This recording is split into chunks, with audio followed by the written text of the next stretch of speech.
When William James, another great leader in studies of the human mind, died in 1910, a young newspaper reporter had already begun exploring the minds of America's greatest men.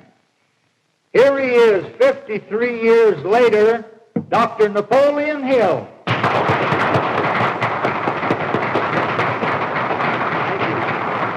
Thank you very much.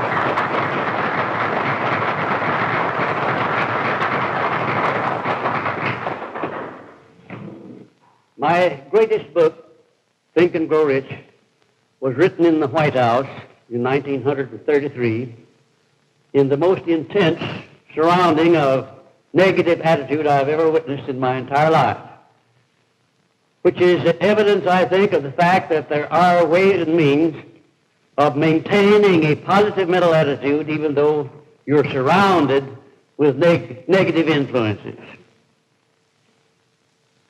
The subject of a positive mental attitude is so very important that I want you to know I'm working from a script because I want this lecture to be letter perfect. A positive mental attitude is a state of mind which the individual must create and maintain by methods of his own choice through the operations of his own willpower based on motives of his own adoption. In the printed lesson on this subject, many suggestions are offered as to practical methods by which the individual may take possession of his own mind and develop the habit of directing the mind in a positive mental attitude. There are so many people in this world who can see the hole in the donut, but they cannot see the donut around the hole. One with a positive mental attitude sees the hole in the donut all right, but he also sees the donut around the hole. Nothing constructive and worthy of man's efforts ever has been or ever will be achieved except that which comes from a positive mental attitude based upon a definite purpose and activated by a burning desire and intensified until the burning desire is elevated to the plane of applied faith. When it comes to wishes, everyone has a flock of them. When it comes to idle curiosity, everyone has a stock of it.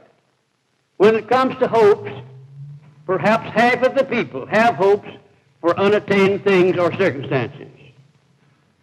Burning desire, only that small percentage of people who can be called successful ever feel the urge of this burning desire.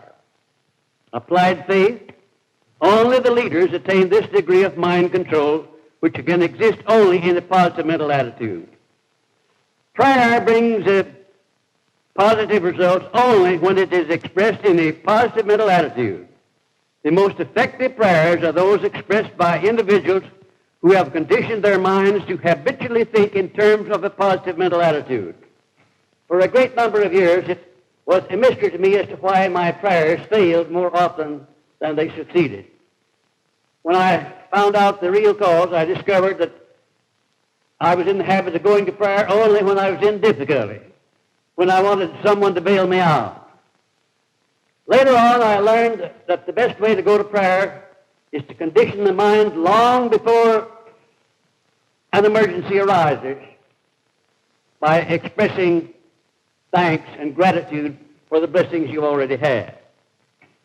The vibrations of thought sent out from the individual's mind carry with them to other minds the precise state of mind in which they are released, a fact well known to all master salesmen who have learned how to condition the minds of their prospective buyers before they meet them. Mr. W. Clement Stone has approximately 2,000 salesmen. They have learned the art of conditioning the minds of their prospective buyer to buy long before they interview him. That's an astounding thing. But I am sure that Mr. Stone's increase from $3 million of personal worth to over $100 million is due in the main to the fact that those salesmen have been trained to condition first their own minds to be positive, and then that vibration of their minds goes ahead and affects the minds of the prospective buyer. No one can successfully teach the science of personal achievement while in a negative mental attitude. Underscore that one, please. No lawyer can convince a jury. No clergyman can inspire his parishioners. No speaker can hold and influence his audience without the aid of a positive mental attitude. And it has been said that the most successful doctors in all branches of therapy are those who treat their patients with a positive mental attitude. If a doctor went into the sick room in a negative mental attitude, there would be a chance on earth for him to do his patient any good. The subconscious mind of an individual can be educated to produce constructive results only when it is given instructions in a positive mental attitude. The subconscious mind responds most favorably and immediately to a burning desire backed by applied faith, faith followed by action. Constructive mottos are often used by people who recognize what a powerful influence one's daily environment has on the maintenance of a positive mental attitude. When I was associated with R.G. Letourneau in 1942 and 43, I wrote over 3,000 positive mottos, and here are some of them. You can do it if you believe you can. And how true that is. Whatever it is that you're tackling, whatever your problem is, you can solve it if you believe you can. Do more than you are paid for, and soon you will be paid for more than you do. The person is worth most who requires the least amount of supervision, and how true that is. Remember, your only limitation is that which you set up in your own mind. You fix your own limitation. Nobody can fix it for you. The tone of your voice speaks louder than your words. Keep it pleasing, please. A negative mind spawns only negative ideas. And there's more wrapped up in that short sentence than appears on the lines. A negative mind spawns only negative ideas. A real master salesman will not, under any circumstances, approach a prospective buyer until he has first conditioned his mind to be absolutely positive, because he knows that the prospective buyer will pick up his own vibrations and his own feelings and act upon them. The use made of one's time determines the space he occupies in the world. Time spent in silent thought may yield fabulous riches through the creation of sound ideas. A man is no bigger than the circumstances which he allows to worry him. Isn't that a marvelous thought? A man is no bigger than the circumstances which he allows to bother him or worry him. A closed mind stumbles over the blessings of life without discovering them. When the devil wants a job well done, he picks a disgruntled person to do the job. There isn't the slightest doubt in the world about the soundness of that. The man who can get the job done without alibis is on the sure road to success. Opportunity has the habit of getting in the way of the person with a positive mental attitude. A person with a positive mental attitude attracts opportunity, favorable opportunities, just like a magnet attracts steel filings, and as definitely. And in reverse, a negative mental attitude repels opportunity. Opportunity has the habit of getting in the way of the person with a positive mental attitude. Isn't that a marvelous thought? Cooperation and friendship are two assets that can be had only by first giving them. No one can get to the top and remain there without taking others with him. Politeness begins at home, or it doesn't begin at all. It may not be your duty to return good for evil, but it is your privilege. Never guess when there is a way of knowing. When you do more than you are paid for, you put the boss on a limb. When you do less, you put yourself on a limb. Faith will bridge all rivers of doubt so one may pass over safely. A spider spinning its web has more definiteness of purpose than has most men. And how true that is. There is a method by which one may transmute failure into success, poverty into riches, sorrow into joy, fear into faith. The transmutation must start with a positive mental attitude because success, riches, and faith do not make bedfellows with a negative mental attitude. The transmutation procedure is simple. First, when failure overtakes you, start thinking of it as if it had been a success. Start imaging the circumstances of the failure in your own imagination as being a success. Start also looking for the seed of an equivalent benefit which comes with every failure. While the wounds of disappointment and failure are wide open, it's very difficult for one to start looking for that seed of an equivalent or a greater benefit. But if you allow a little time to elapse after any type of adversity and then begin to search, you'll find that seed of an equivalent benefit. It never fails. It's always there.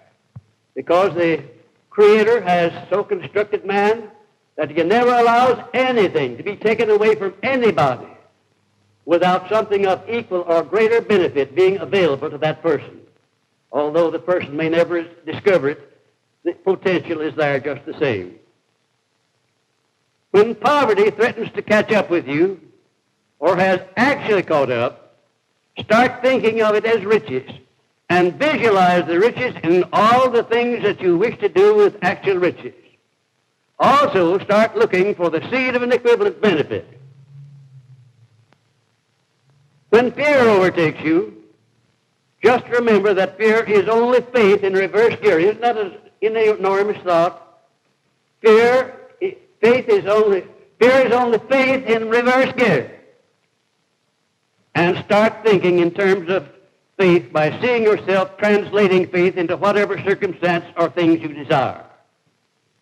When sorrow overtakes you, start expressing yourself in terms of joy, perhaps by singing or giving thanks for your power to convert sorrow into joy. Act out these positive parts and they will become real.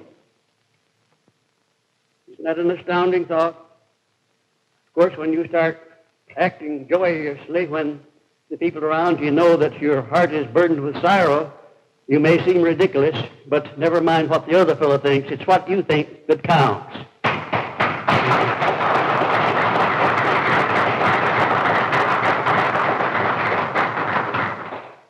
I have been criticized by some who didn't understand the nature of my 10 invisible guides, but the reply is that they serve me perfectly.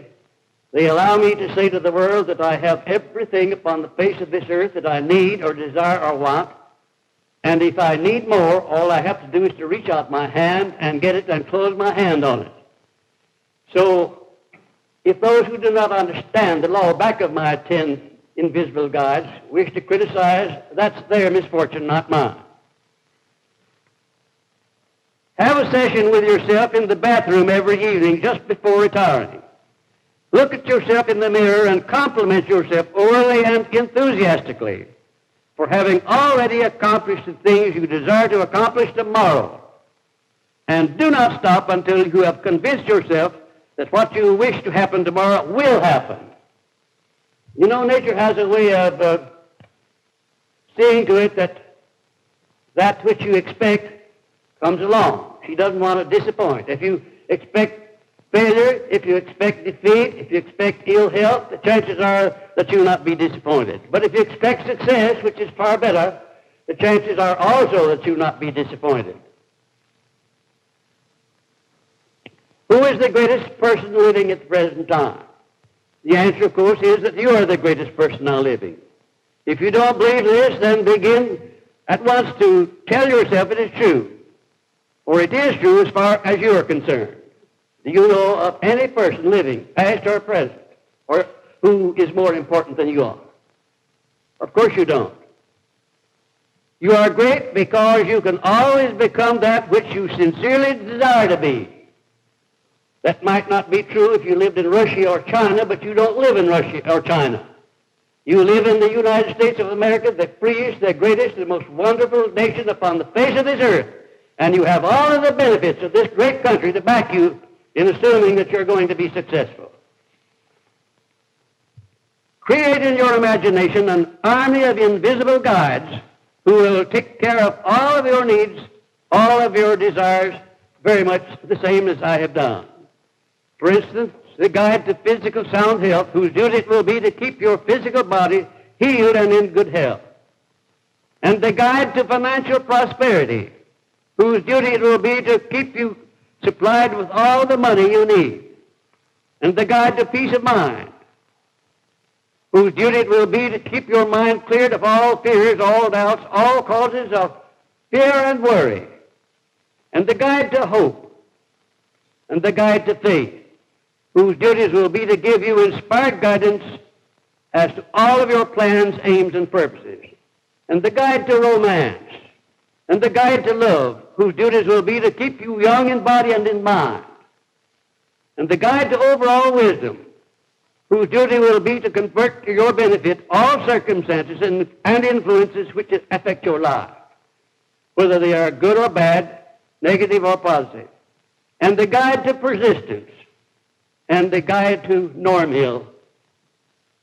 Norm Hill is my roving ambassador who carries out various orders from me which are not specifically assigned to the other 9 guides. You needn't call your roving ambassador by the name of Norm Hill. You can call him anything you choose.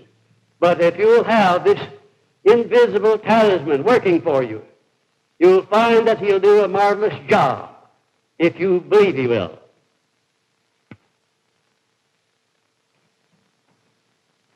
Your only compensation needed to keep these invisible guides eternally active in your service will be an expression of gratitude offered each night before you retire, in which you will thank them individually for the service they have rendered you during the day and the service they will render you tomorrow and always. That's all they require, an expression of gratitude. Incidentally, that word gratitude is one of the most marvelous words in the English language. I often wonder how many people there are in the world who ever experience this marvelous feeling of gratitude for the blessings they already have. If you find some of the ideas expressed in this lesson to be new, don't be alarmed, for it may well be that new ideas alert one's mind and motivate it to create still other new ideas. Motivation, action, enthusiasm, faith, these are the states of mind which are associated with a positive mental attitude. Habits. You're the sum total of your habits, whether they be habits you have developed with purpose or forethought, or habits you have allowed to creep upon you by neglect to form your own. A successful, well-balanced, and well-rounded out life is the result of ordered habits and never the result of chance or neglect. Positive habits can live and thrive only in the mind which has been conditioned with a positive mental attitude. And your other self. Each human being is a plural, not a singular being. One of these beings is negative, the other is positive. And there is a battle from birth until death between these two as to which will dominate. Usually the power is about evenly divided between the positives and the negatives. But often the negative takes over completely and makes of the individual a subject of irritation to himself and to all others around him. The development of a positive mental attitude is the first step which one must take in order to give the positive self full and complete control over the negative self. Then one has truly taken possession of his own mind and is able to direct it to whatever ends he may desire, thus fulfilling the purpose of the Creator in having given man complete control over but one thing, and that is his own mind.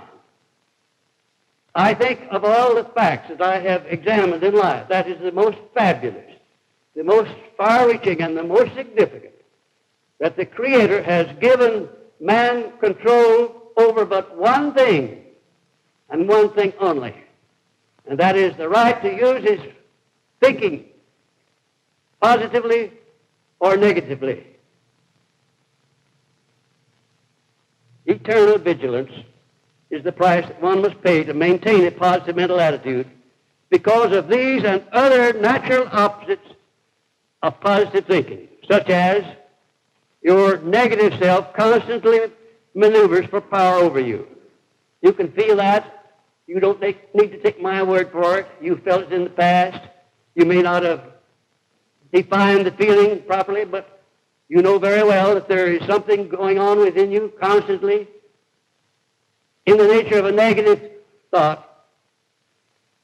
Then your accumulated fears, doubts, and self-imposed limitations, which came over with you when you came from the other side, they're constantly standing in the way of a positive mental attitude. Then the negative influences near you, including people who are negative, and especially sometimes the people with whom you work or the relatives with whom you are associated. And perhaps some inborn negative traits which you brought over with you at the time of birth. These also can be transmuted into positive traits. Worries over the lack of money and the lack of progress in your business, profession, or calling in life. I don't know of anything that can pull the rug out from under one quicker than worries over the lack of money. Unrequited love and unbalanced emotional frustrations in your relationships with the opposite sex. I suspect that sends as many people to the insane asylum as any other cause. Unrequited love.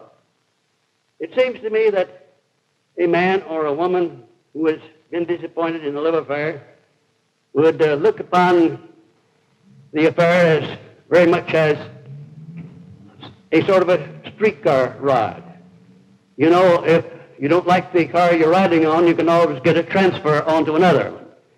And if you haven't, the car hasn't arrived yet, just remember if you stand by the side of the streetcar line long enough, one will come along.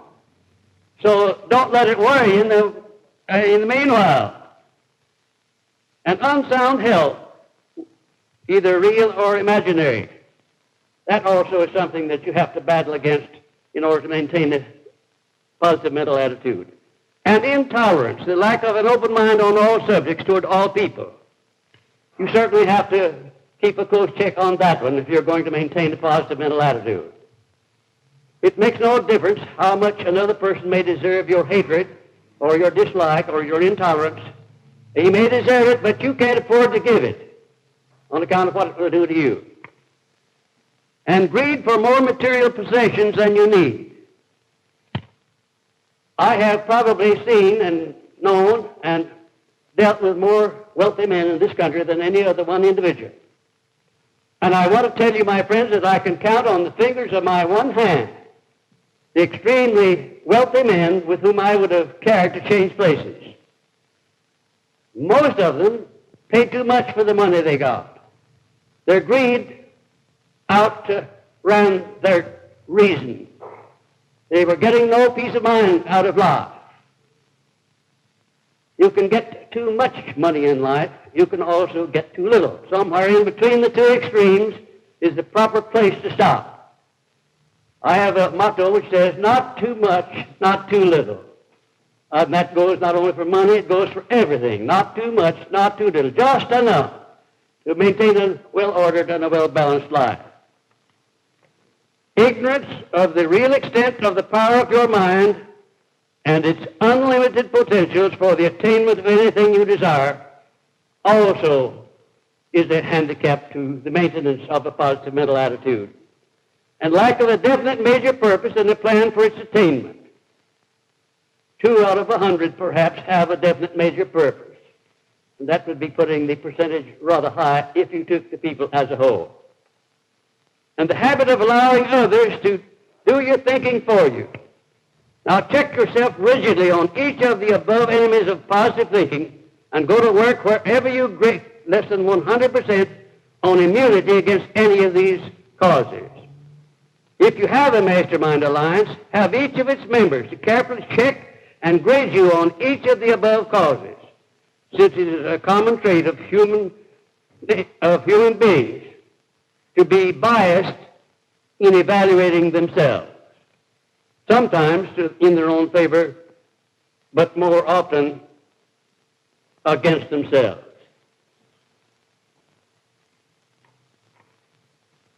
As a student of the science of personal achievement, you are engaged in a complete overhauling job through which you will evolve into a new and a better set of habits by which you conduct your life. Remember, therefore, that no price you have to pay for this better way of living is too high. Actually, the only price you have to pay is that of following the instructions laid down in the philosophy under these instructions until these instructions become your daily habits. Socrates said, "Wisdom softens poverty and adorns riches." And Napoleon Hill says that a positive mental attitude will do the same, or even more, by eliminating poverty altogether. Every adversity carries with it the seed of an equivalent benefit. The proper way to attain this benefit is by starting to look for the seed as soon as the adversity appears instead of brooding over the circumstance. A positive mental attitude is the only attitude in which that seed may be revealed and germinated into a full-blown flower of benefit. Everyone, my friends, I suppose, desires to be rich. But not everyone knows what constitutes enduring riches. And most people believe riches to consist only in the material things that money can buy. Let me disillusion you on that subject by giving you an outline of the 12 great riches of life. Number one, a positive mental attitude. That stands at the head of the list of all of the riches of life. Number two, sound physical health. And number three, harmony in all of your human relations. Number four, freedom from fear. Number five, the hope of future achievement. Number six, the capacity for applied faith. Number seven, a willingness to share your blessings with others. And number eight, to be engaged in the labor of love. Number nine, an open mind on all subjects toward all people. Number 10, complete self-discipline. And there's a whole foundation of philosophy in that one alone. Complete self-discipline. And number 11, the wisdom with which to understand people. And number 12, financial security. Note that it comes last. There are 11 other things which may be used as a foundation upon which to make proper use of money. And without these other 9 things, money can be just as dangerous as it can be helpful. Observe that money is the last thing on the list. 11 other riches precede it, without which money can become a curse and nothing more. Study these 12 great riches carefully and observe that not one of them can be attained without the application of a positive mental attitude. That is why it leads the list. In the lesson on a pleasing personality, you will observe also that a positive mental attitude heads the list of the 31 traits which give one a pleasing personality. And I thank you.